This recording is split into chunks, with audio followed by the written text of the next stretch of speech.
Salut à tous et bienvenue dans ce premier épisode de Kezako. Aujourd'hui on va s'intéresser à l'humour. Depuis quand ça existe? C'était quoi la première blague de l'univers?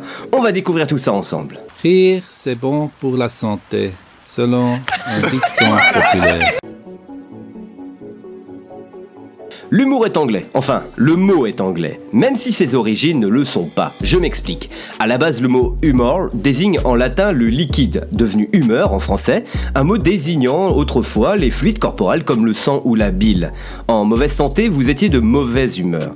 En passant la Manche, le mot s'est déformé en humour pour désigner quelque chose d'amusant. La très sérieuse université de Wolverhampton, en Angleterre, a publié un classement des 10 plaisanteries les plus anciennes du monde. Et la plus vieille blague, si on peut appeler ça ainsi, date de 1900 avant Jésus-Christ et suggère que l'humour scatologique était déjà en vogue chez les Sumériens, un peuple qui vivait dans ce qui est aujourd'hui le sud de l'Irak. L'inscription, une fois traduite, signifie ceci. Et accrochez-vous bien, je vous rappelle, c'est la plus vieille blague de l'univers.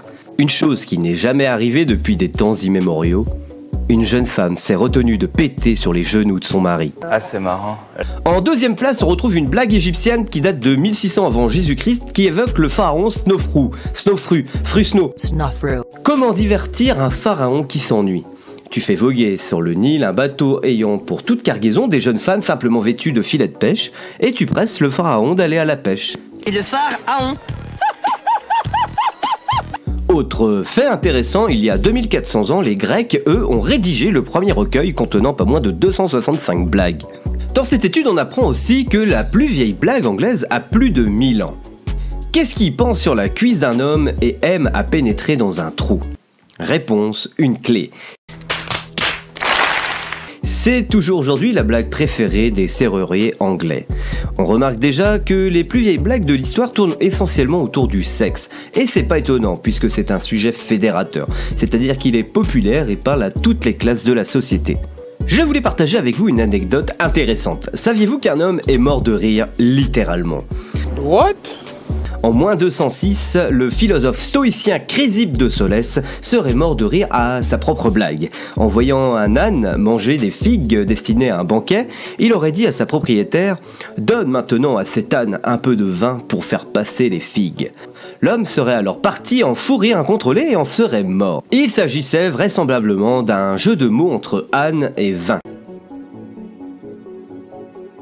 François Rabelais, un auteur que c'est bien de citer quand on a envie de se la péter, disait dans son livre Gargantua que le rire est le propre de l'homme puisque les zoologistes de l'époque ne relevaient pas chez eux de comportements semblables.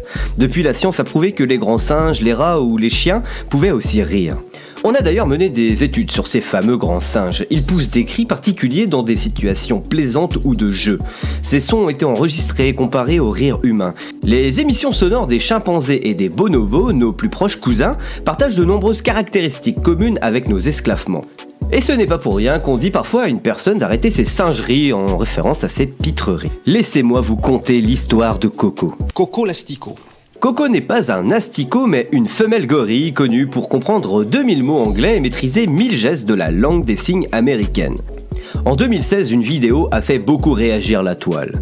Coco surprend les internautes au sujet du réchauffement climatique en disant « Coco aime humain, Coco aime terre.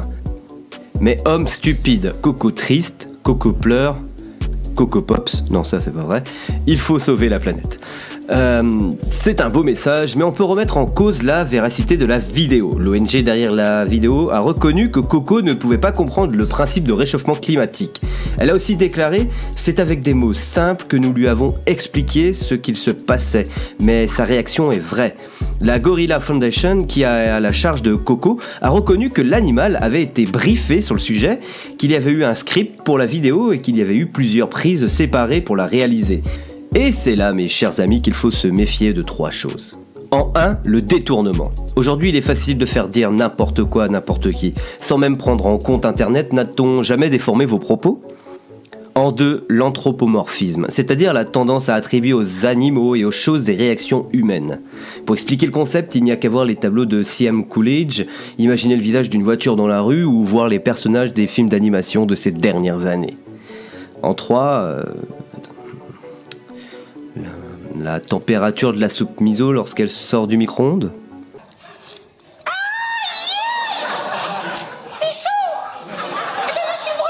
La soupe miso.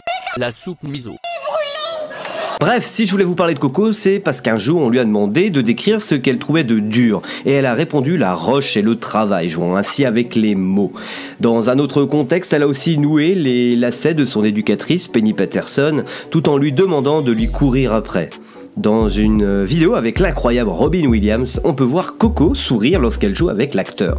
Elle signe d'ailleurs à un moment le mot « tickle » qui signifie chatouiller.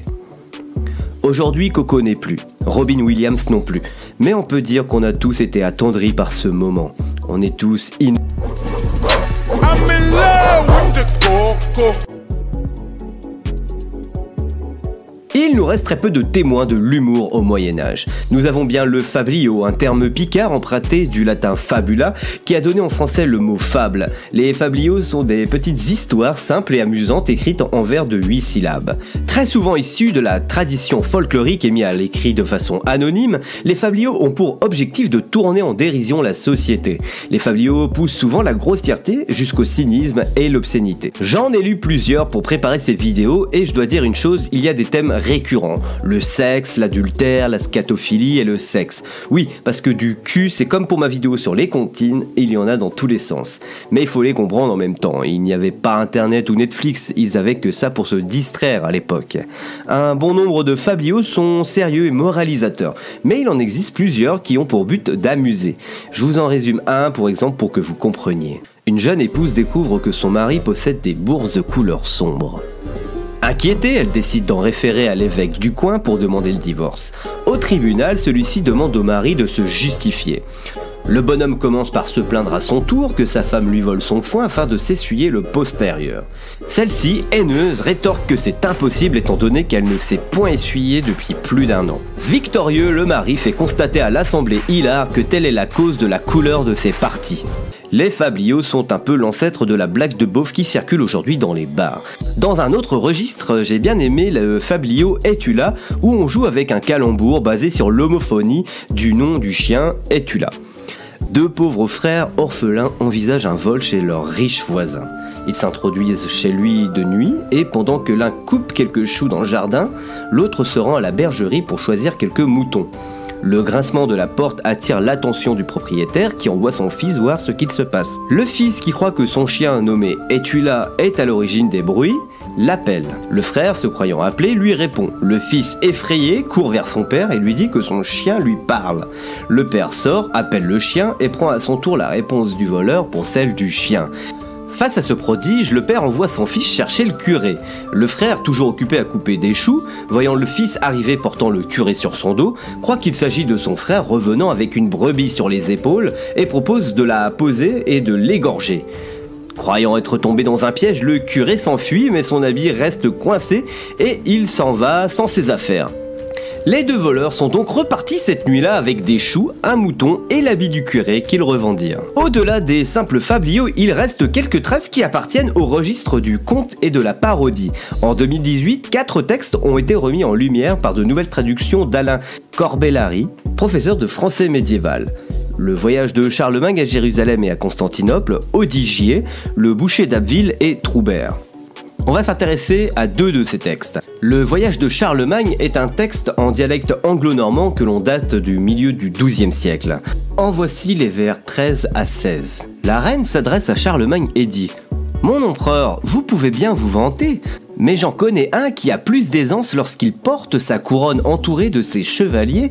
Quand il la met sur sa tête, elle lui sied mieux encore. » La suite, je vous la résume. Charlemagne demande alors à qui appartient donc cette tête qui porterait mieux cette couronne, et sa dame lui répond à l'empereur de Constantinople.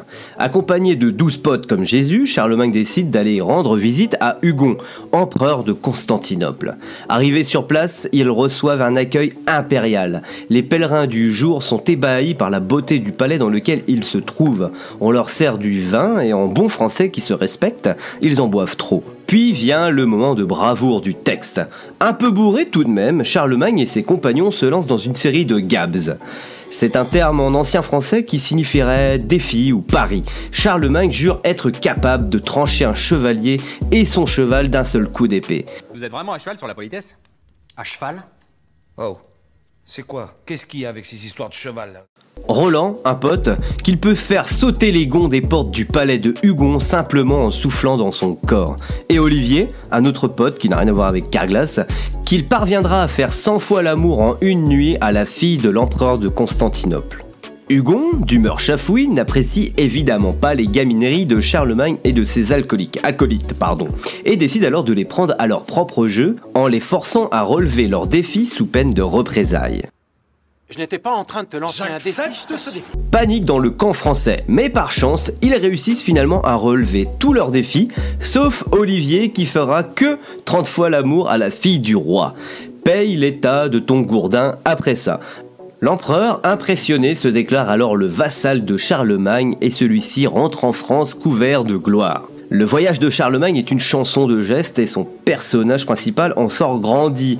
Pour ce qui est d'Odigier, un texte anonyme de la fin du XIIe siècle, c'est une toute autre histoire. Ce texte est une parodie versant dans la scatologie. Oui, vous avez bien entendu. Odigier, c'est le nom du personnage principal du récit. C'est un peu un Perceval qui aurait fondé sa psychologie d'adulte uniquement sur le stade anal. Son père, Turgibus, n'était pas mieux d'ailleurs. Lorsqu'il avait chié de quoi remplir son bonnet, il plongeait ses doigts dans la merde et les suçait. C'est quoi ce texte ? Le fils n'est pas en reste. Son histoire, c'est celle d'un apprentissage de la chevalerie entre un tas de fumier et un poulailler. Odigier est adoubé par ses deux demi-frères. Ses ennemis sont une bande de vieilles femmes emmenées par l'affreuse Grinberge. Et il épouse en fin de compte une demoiselle dont la qualité principale est qu'elle ne s'est jamais torché l'arrêt du cul. C'est les traductions, je suis désolé. Déjà, je comprends mieux pourquoi les gens vont faire caca chez Paul plutôt que chez Odigier. Et puis, l'équivalent aujourd'hui de ce texte, ça serait Two Girl One Cup. Quand vous est venu le goût de la merde ? On va se quitter là-dessus, je crois, avant que je vomisse. C'est la fin de cette première partie sur l'humour à travers les âges. Dans une deuxième partie, on verra l'humour de la fin du Moyen-Âge jusqu'au début 1900. N'hésitez pas d'ailleurs à me dire dans les commentaires ce que vous avez pensé de ce nouveau format. N'oubliez pas de vous abonner et d'activer la cloche pour ne pas rater la deuxième partie lorsqu'elle sortira. C'était John Beck pour la Terre. Fin de transmission.